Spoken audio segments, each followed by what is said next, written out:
Hola, buenas noches. Es muy revelador lo que muestran las urnas norteamericanas. Fueron las elecciones de mitad de término, como se llaman, las que ocurren a la mitad de un mandato presidencial. Y Donald Trump y el Partido Republicano estaban anunciando un huracán devastador, pero ese huracán devastador terminó siendo una ventisca. Ganaron los republicanos, pero ganaron por demasiado poco. Prometían los ultraconservadores arrasar a los demócratas y apenas terminaron despeinándolos.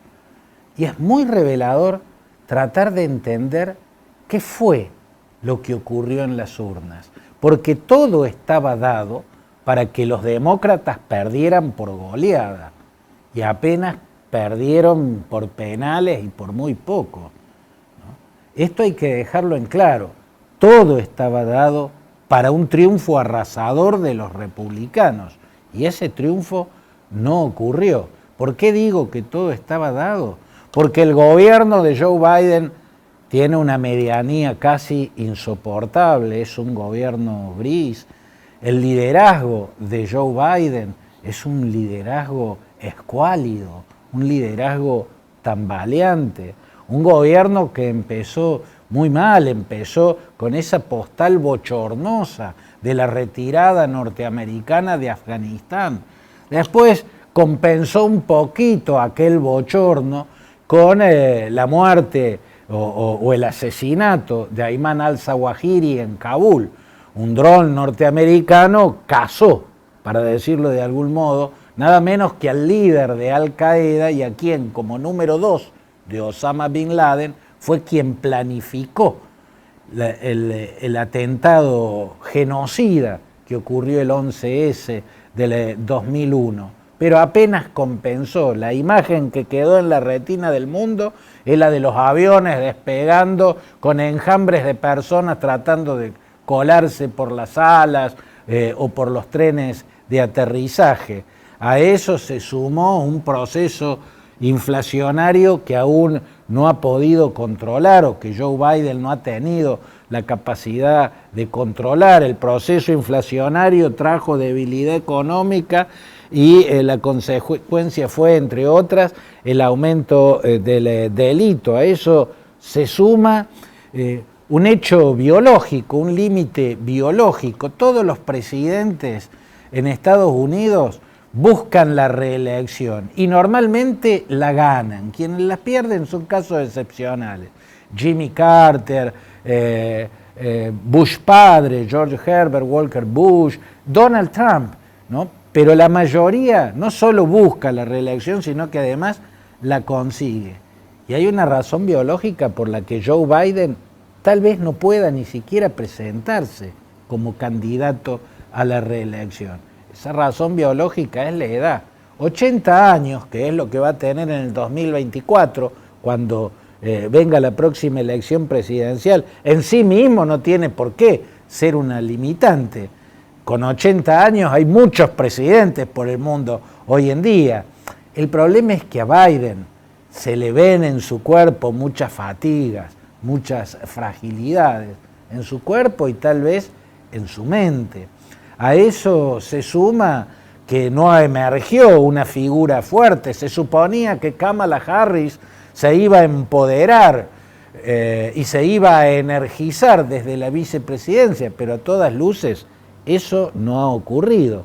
A todo esto se suma las fisuras que se vieron en el oficialismo. Por caso, cuando la titular de la Cámara de Representantes, Nancy Pelosi, viajó a Taiwán generando la indignación del régimen chino, que dio por tierra con todo el esfuerzo que venía realizando el secretario de Estado Antony Blinken, procurando que Xi Jinping no ayude a Vladimir Putin a salirse con la suya en la guerra criminal que le está imponiendo a los ucranianos. Fisuras que muestran, como el gesto de Pelosi, la debilidad del liderazgo de Joe Biden, incluso dentro del oficialismo. Y a todo esto se suma el hecho de que la regla en la política norteamericana es que a las elecciones de medio término siempre las gana la oposición. Por cierto, las reglas tienen excepciones. La excepción más cercana en este caso es que en la elección de medio término del primer mandato de Bush hijo, de George W. Bush, ganaron los republicanos y eran gobierno y ganaron las dos cámaras del Capitolio. Fue un hecho excepcional, motivado por otro hecho excepcional, el 11S, nada menos que los aviones cayendo sobre Nueva York, cayendo sobre Washington, nada menos que eso. Los norteamericanos no sufrían un ataque en su propio territorio desde el ataque japonés a la bahía de Pearl Harbor, y cuando los norteamericanos se sienten atacados, no debilitan a su gobierno, sino todo lo contrario, lo fortalecen. Pero dejando de lado esa excepción, la regla es que en las elecciones de mitad de término ganan las oposiciones, porque en las elecciones de mitad de término o de medio término, lo que busca la sociedad norteamericana siempre es balancear el poder, ¿no? Es equilibrar la balanza de poder. Entonces, si un partido ganó la presidencia y logró una o las dos cámaras del Congreso en una elección presidencial, en la elección de medio término va a ganar la oposición y va a recuperar las dos cámaras del Congreso. Esa es la regla. Por lo tanto, para los republicanos, esta elección era una pelota picando en la puerta del arco y no hubo una pierna que se estirara para hacerla llegar al fondo de la red. Apenas si pudieron hacerla pasar la línea del arco como para que se considere gol, pero el modo alguno fue un golazo ni nada que se le parezca. Los republicanos, con Donald Trump a la cabeza, anunciaron un huracán que terminó siendo una ventisca. Prometieron arrasar a los demócratas y apenas si pudieron despeinarlos. Ganaron, pero por demasiado poco. ¿Cuál fue el acierto de los demócratas? Bueno, acá viene lo revelador en las urnas. El acierto de los demócratas fue jugar o dar batalla a partir del caso del aborto.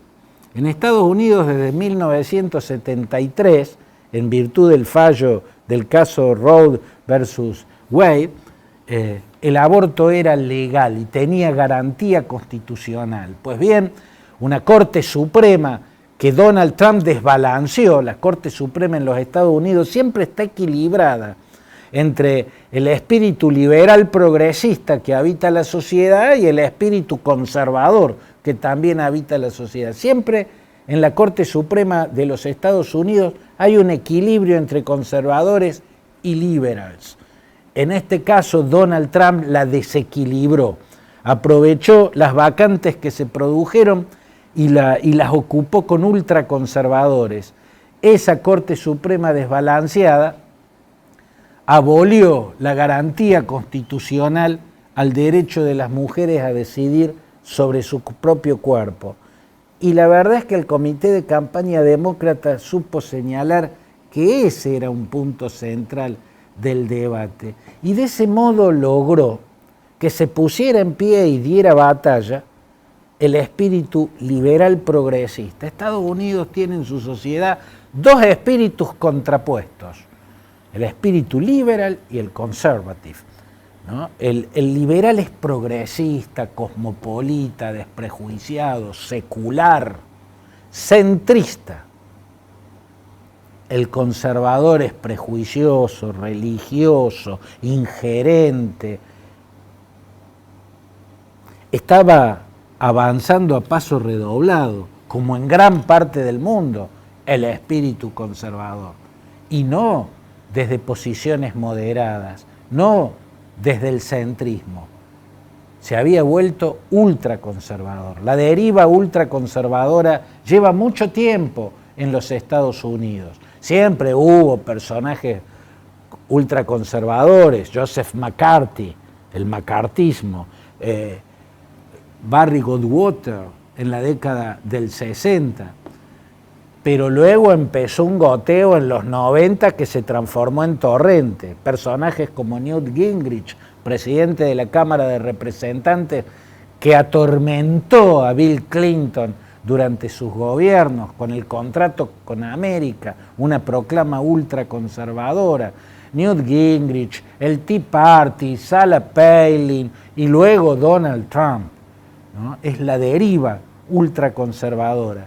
El logro de los demócratas, que tienen un gobierno mediocre, un gobierno flojísimo, fue hacer ver que era momento de que el espíritu liberal progresista, que siempre existió y se contrapone al espíritu conservador, debía dar batalla, debía salir a librar la pulseada, debía marcar el terreno y cortarle ese avance a paso de redoblado. Y la verdad es que en gran medida lo lograron. Si alguien salió debilitado, no fue Joe Biden, que ya estaba debilitado, pero no se debilitó, más a pesar de que su partido sacó menos votos que el republicano. Si alguien perdió mucho fue Donald Trump.